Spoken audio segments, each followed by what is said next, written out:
Talvasa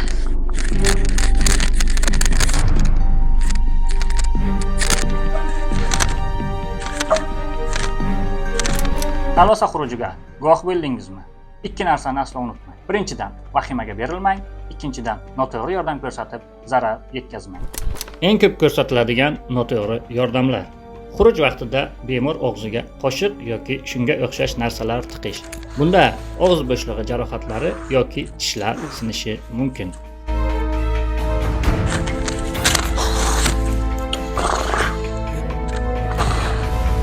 Xuruj vaqtida bemorga tabletka yoki suv ichirish. Bunda tabletka yoki suv nafas yo'liga ketib qolishi mumkin. Suv ich.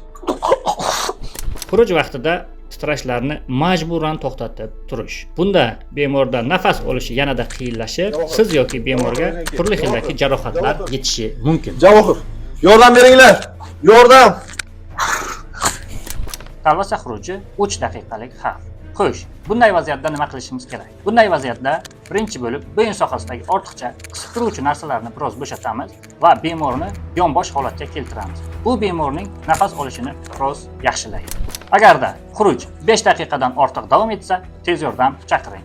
Talvasa xuruji doim ham xavfli emas, lekin noto'g'ri yordam uni xavfli qilishi mumkin. Bilim inson hayotini qutqarib qolishi mumkin.